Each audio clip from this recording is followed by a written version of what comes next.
Hello friends, मी भावना. माझ्या चॅनलमध्ये मी तुम्हा सर्वांचे मनापासून स्वागत करते. कसे आहात तुम्ही सर्व? आय होप तुम्ही सर्व आनंदात असाल. स्वामींच्या कृपेने तुमच्या सगळ्या चांगल्या इच्छा पूर्ण होईल. आजचा दिवस तुम्हाला खूप छान आणि आनंदाचा जाऊ. दर महिन्यात 2 एकादशी येत असतात आणि वर्षाच्या 24 एकादशी असतात. तर आपल्याला प्रत्येक एकादशीला भगवान विष्णूंची सेवा करायची असते. त्यासोबत जर आपण एकादशीला काही उपाय केले तर आपल्या आयुष्यातले अनेक दुःख संकट आपण दूर करू शकतो. आपल्याला अनेक संकटांचा सामना करावा लागतो, म्हणून आपण छोटे छोटे उपाय करायला पाहिजे. तर एकादशी दर महिन्याला येत असते, म्हणजे दर महिन्याला 2 एकादशी येतात. तर एकादशीला करण्यासारखे असे काही उपाय आहेत. तर एकादशीला करण्यासारखे 4 उपाय आज मी तुम्हाला सांगणार आहे. हे उपाय जर तुम्ही केले तर तुमच्या आयुष्यात कोणतेही दुःख संकट राहणार नाही किंवा दुःख संकट तुमच्यावर येणार नाही. कसल्याही समस्या, कर्जाच्या समस्या, पैशांच्या समस्या किंवा तुमच्या घरात आजारपण येत आहे किंवा कोणाचं लग्न जमत नाही, काही ना काही तुम्हाला समस्या असतील तर तुमच्या अनेक समस्या या उपायाने दूर होणार आहे. तर एकादशीला आपण असे कोणते उपाय करायला हवे यावरच आज मी तुम्हाला माहिती देणार आहे. जर तुम्ही माझ्या चॅनलवर नवीन असणार आणि पहिल्यांदा व्हिडिओ बघत असाल, तुम्हाला हा व्हिडिओ आवडला तर व्हिडिओला एक लाईक नक्की करा. तर आज मी तुम्हाला जे काही 4 उपाय देणार आहे त्यामुळे तुमच्या घरात सुख समृद्धी येणार आहे. तर तुम्हाला प्रत्येक एकादशीला उपाय करायचा आहे. एखाद्या एकादशीला जर महिलांचे पिरियड्स आले किंवा सुतक पिटात काही अडचणी आल्या तर एखादी एकादशी सोडून द्यायची. त्या एकादशीला नाही केलं तरी सुद्धा चालेल, कारण आपण संकल्पयुक्त काही केलं नाही आहे. आपल्याला फक्त उपाय म्हणून करायचा आहे. तर तुम्हाला जी एकादशी मिळाली त्या एकादशीला तुम्ही हा उपाय करू शकता. आणि काय होतं, घरात पुरुषांना एवढा वेळ मिळत नाही, म्हणून महिलांना हे उपाय करायचे असतात. जर घरात महिला नसेल तर पुरुषांनी केला तरी सुद्धा चालेल. तर आता आपण पहिला उपाय बघूया. आता पहिला उपाय म्हणजे कर्जातून मुक्ती. आता बऱ्याच जणांना कर्ज घ्यायची सवय असते, म्हणजे काही वस्तू घ्यायची किंवा कुठलीही गोष्ट असो, प्रत्येक ठिकाणी कर्ज. पण कर्जसुद्धा कसं असतं, त्याचं लिमिट असतं. आता कर्जाचं कसं असतं, कर्ज एकदा घेतलं तर त्याचे EMI आपण पे करतो, तर ते होईपर्यंत थोडंसं थांबायला पाहिजे. म्हणजे की एक घेतलं लगेच दुसरं घ्यायचं, लगेच तिसरं, मग तो बोजा वाढत जातो. तर असं होत असतं. असंच तुमच्यावर खूप कर्ज झालेलं आहे, तुम्हाला काय करावं काही समजत नाही. तर अगदी छोटासा उपाय. तर त्यासाठी तुम्हाला काय करायचं, एकादशीच्या दिवशी पिंपळाच्या झाडाला पाणी अर्पण करायचं, जल अर्पण करायचं. पिंपळाच्या झाडाला जल अर्पण केल्यानंतर तुम्हाला तिथे बसून ओम नमो भगवते वासुदेवा या मंत्राचा जप करायचा. शुद्ध गाईच्या तुपाचा दिवा लावायचा किंवा तेलाचा लावला तरी सुद्धा चालेल. एक अगरबत्ती लावायची आणि ओम नमो भगवते वासुदेवाय नमः या मंत्राचा 11, 21, 51 किंवा 108 वेळा तिथे बसून जप करायचा. आणि भगवान विष्णूंना तुमची समस्या काय आहे ती तुम्हाला सांगायची आहे कर्जाची, की तुमच्याकडे पैसा येत नाही, तुमचं कर्ज लवकरात लवकर फिटावं, यासाठी प्रार्थना करा. आणि जी एकादशी तुम्हाला जमेल त्या एकादशीला तुम्हाला हा उपाय करायचा आहे. फक्त उपाय करत असताना तुमचा उपाय झाल्यानंतर कोणाशी गप्पा मारायची नाही, तिथून तुम्ही तात्काळ घरी निघून यायचं. आता दुसरा उपाय लक्ष्मीला प्रसन्न करून घेण्यासाठी. लक्ष्मी ही चंचल असते, आपल्या घरात ती राहत नाही, कुठल्याही घरात ती राहत नाही. तर तिला प्रसन्न करून घेण्यासाठी, तिला घरात ठेवण्यासाठी आपण अनेक सेवा करत असतो, उपाय करत असतो. तर तुम्हाला त्याच्यासाठी हा हळकुंडाचा उपाय करायचा आहे. 2 हळकुंड घ्यायचे अख्खे, कुठेही तुटलेले फुटलेले नसावे, अगदी चांगले स्वच्छ असावे. 2 हळकुंड घ्यायचे आहेत तुम्हाला. आणि त्यानंतर तुम्हाला एक चांदीचा कॉईन लागणार आहे, म्हणजे नाणं. तुम्ही सोनाराकडून ते बनवून घेऊ शकता. नसेल तुमच्याकडे तेवढी परिस्थिती नसेल तर 1 रुपयाचं कॉईन घेतला, 1 रुपयाचं नाणं घेतलं तरी सुद्धा चालेल.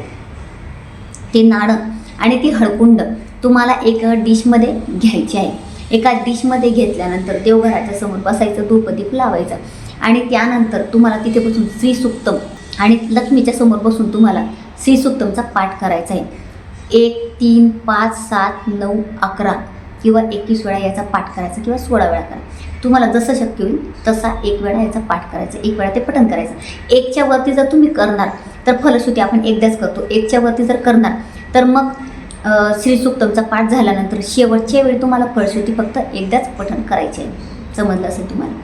आणि त्यानंतर ते पठण झाल्यानंतर तुम्हाला ते जे नाणं ठेवलेलं आहे आणि जी हळकुंड तुम्ही ठेवली ती तुम्हाला एका पोटलीमध्ये ठेवायची आहे किंवा मग एका कापडामध्ये ठेवा बांधून, किंवा मग एखाद्या कॅरी बॅगमध्ये ठेवलं तरी सुद्धा चालेल. आणि त्यानंतर ती जी पोटली आहे ती तुम्हाला तुमच्या पर्समध्ये ठेवायची आहे कायमस्वरूपी, किंवा मग तुम्ही लॉकरमध्ये ठेवलं तरी सुद्धा चालेल. म्हणजे तुमच्या पैशांमध्ये सतत बरकत राहील. लक्ष्मी तुमच्या घरातनं कधीही जाणार नाही, पैशांची तुम्हाला कधीही समस्या येणार नाही.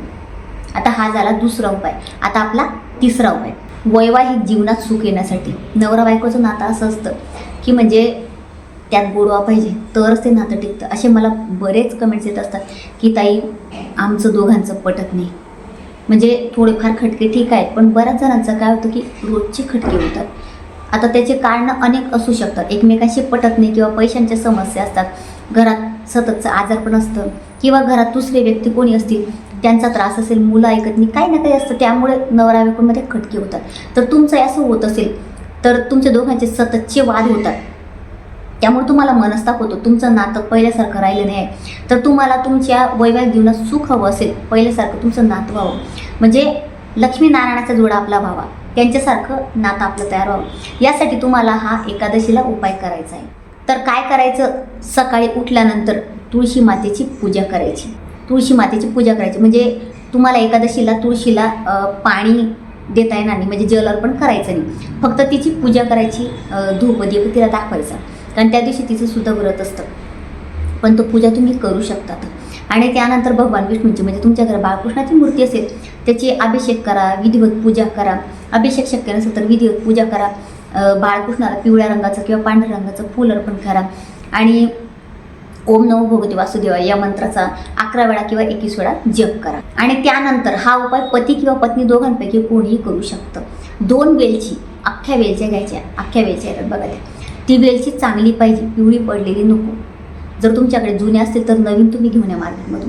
त्या 2 वेलच्या तुम्हाला भगवान विष्णूंच्या चरणी अर्पण करायचे, त्यांना त्या अर्पण करायच्या आणि दिवसभर त्या तशाच ठेवायच्या. आणि त्यानंतर त्या वेलच्या तुम्हाला सायंकाळी किंवा एकादशीच्या दुसऱ्या दिवशी त्या वेलच्या तुम्हाला काढायच्या आहेत आणि त्याची साल काढून किंवा तुम्हाला जसं शक्य आहे तसं त्या वेलच्या तुम्हाला दोघं पती पत्नींनी खायच्या आहेत. आता तुम्ही असंच खाऊ शकता किंवा चहामध्ये टाकून सुद्धा तुम्ही खाऊ शकता. यामुळे तुमच्या नात्यांमध्ये गोडवा निर्माण होईल. तर तुम्ही हा उपाय प्रत्येक एकादशीला नक्की करा.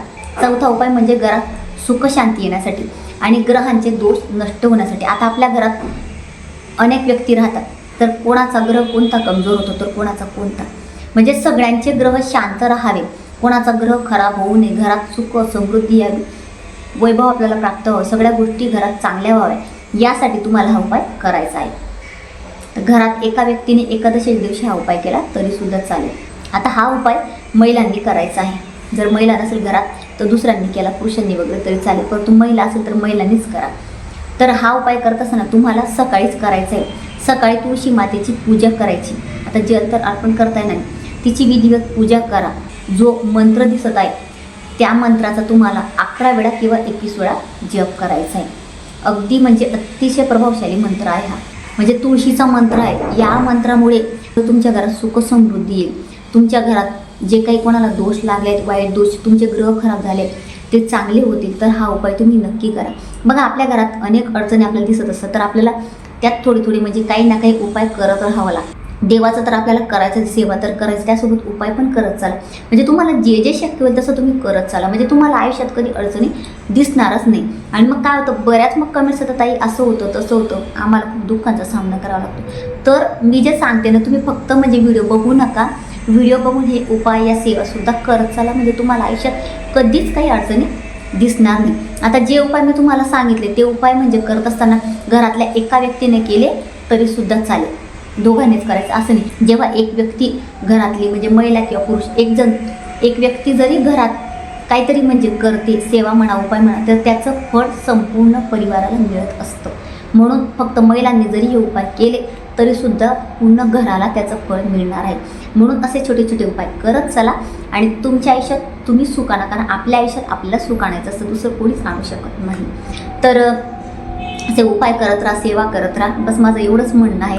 तर अतिशय छोटीशी माहिती जी मला तुम्हाला द्यायची होती. जर तुम्हाला माझा आजचा व्हिडिओ आवडला असेल तर व्हिडिओला लाईक, शेअर, चॅनलला सबस्क्राईब आणि आपल्या भावनाच लाईफस्टाईल या फेसबुक पेजला फॉलो नक्की करा. पुन्हा भेटूया अशाच एका नवीन व्हिडिओसोबत. तोपर्यंत सर्वांना श्री स्वामी समर्थ.